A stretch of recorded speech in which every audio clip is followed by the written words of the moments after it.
Greetings everybody, this is Emily from The Pages in Ink, and today I will be doing my book talk on A Court of Thorns and Roses by Sarah J. Maas, and I am joined by Belle from Disney's Beauty and the Beast, and A Court of Thorns and Roses is a retelling of Beauty and the Beast, so I figured it was quite appropriate for her to be a guest on this video. Before I get into talking about my thoughts about the book, I will do my very best to summarize the book for you guys. So the story is about the beauty named Feyre, who isn't known for her beauty or, like Belle in Beauty and the Beast, her love of books. In fact, she's actually known for her skill in hunting and her selflessness when it comes to her family. Feyre is out in the forest looking for food when she comes across a wolf stalking the same prey, a deer, that she had been, and decides that her only option is to take it out or lose her food. It is dead of winter, and she has not been able to find anything else to feed her family. So she takes out the wolf, she brings the pelt of the wolf and the deer home for food and its pelts, and goes on her merry way, thinks nothing really more about it. Except, it turns out that the wolf she killed is actually a fairy from the fairy lands of Prythian, and because she took his life, her life must be given, but not in death. According to a treaty that ends a war between humans and fairies long before the story takes place, she can either die, or she can live the rest of her life in Prythian. And of course, she goes to Prythian, because if she dies, nothing can be done to help her family. Turns out that while she's in Prythian, her family is in fact being cared for, so that is no longer much of a concern if she knows to trust that fact. If she knows that the people who tell her that are telling the truth. The beast in the story is a high fairy named Tamlin, who can turn into a actual beast, but has a humanesque, fairy elfy looking form with a mask on his face. He has a fairy friend named Lucian, or Lucian, however you want to pronounce that, who is this red-haired high fae who wears a fox mask and has a mechanical enchanted magic eye. She also comes across a maid named Alice,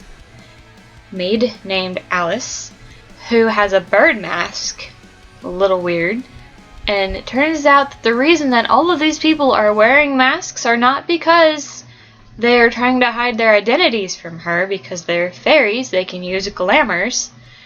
It is in fact because of a plight that has run rampant across Prythian, and they're trying to find a way to break this curse. Now, on to the part that will contain spoilers. Maybe. If you want to stay and take your chances, be my guest. If I spoil something for you, you chose to stay. If you have read it and you want to hear my ramblings, then please stick around. Alright, I love this book. Maybe not as much as I loved Red Queen, but it's still a great book. It's a great retelling. It's a little sexier than I had expected, which is a little bit why I don't love it that much, because I'm not into that really. But it's still a beautiful story and a wonderful and enchanting tale, and especially the second half, like, you sink your claws into this and you don't want to let it go because you need to finish it after the second half. You just have to know what happens, because a lot of stuff goes down really fast in the second half of the book. I like, when I was looking around on Tumblr, and I think even on Goodreads, I saw a lot of people comparing this to her Throne of Glass series. And the entire time I was like, why would you do that? This isn't Throne of Glass. I understand they're both written by Sarah J. Maas, but this is a retelling of Beauty and the Beast. If you compare it to Throne of Glass, it's not going to be as beautiful, because as great as Throne of Glass is, I love Throne of Glass. This is nothing like Throne of Glass. Nothing at all. The main characters are both girls, but they're different. There is a love interest. There is no love triangle. So those of you who have not read it and don't like love triangles, this is perfect because there are no love triangles whatsoever. I expected it to toward the end, but at the same time I didn't, because once I found out who I thought was going to be the triangle forming person, and ended up being a real douche, and I was like, alright, no love triangle, we're good. I don't mind them, but I know there's a lot of people that don't like love triangles. If those of you who have stayed are confused by this, remember the masks I talked about? There you go. Anyway, the parallels, or not really the parallels, but the differences between these series I think are wonderful, because it makes it itself and not just, you know, a retelling, because it's different. I mean, it's fairies instead of a not melodramatic, a arrogant, self-centered prince. It's a illiterate, skilled huntress versus a literate bookworm princess. The